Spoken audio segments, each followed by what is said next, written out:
आज ही Doubtnut app download करें। Doubtnut पर अपने सभी गणित, रसायन विज्ञान, भौतिक विज्ञान और जीव विज्ञान के डाउट्स का करो सफाया। बस प्रश्न की फोटो खींचो, एक ही प्रश्न को क्रॉप करो और तुरंत वीडियो सोल्यूशन पाओ। अभी डाउनलोड करें। हेलो स्टूडेंट्स, यहाँ पर एक क्वेश्चन पूछा गया है, प्रकृति में तत्व किस रूप में उपस्थित होते हैं, अयस्कों को किस प्रकार वर्गीकृत किया जा सकता है।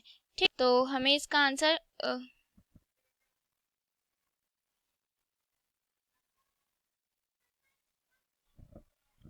आंसर है प्रकृति में तत्व जो होते हैं वो दो रूपों में उपस्थित होते हैं। ठीक है, दो रूपों में होते हैं। पहला होता है मुक्त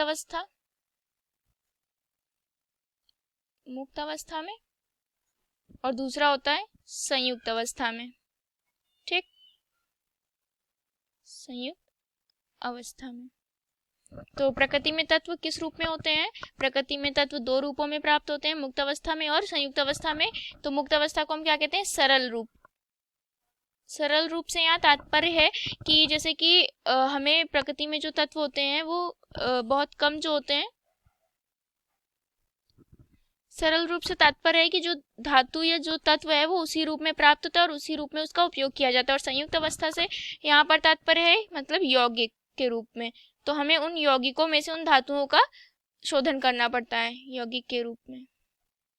ठीक, तो ये क्वेश्चन का आंसर हो गया। अब अयस्कों की बात करें अगर, तो अयस्कों को किस प्रकार वर्गीकृत किया जाता है?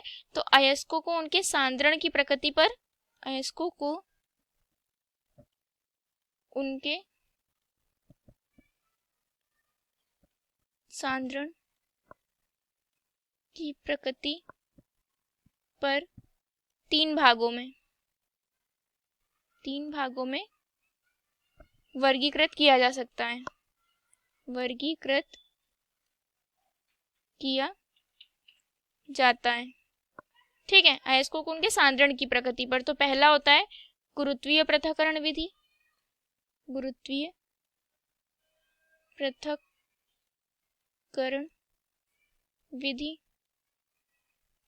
दूसरी होती है फेन प्लमन विधि, फेन प्लमन विधि जिसे हम झाग प्लमन विधि भी कहते हैं।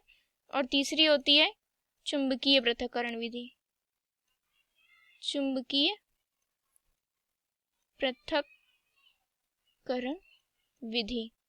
ठीक है, तो इस क्वेश्चन का आंसर हमारा कंप्लीट हो गया है। प्रकृति में तत्व दो रूपों में मिलते हैं, अयस्कों को उनके सांद्रण की प्रकृति पर तीन भागों में विभाजित किया गया है।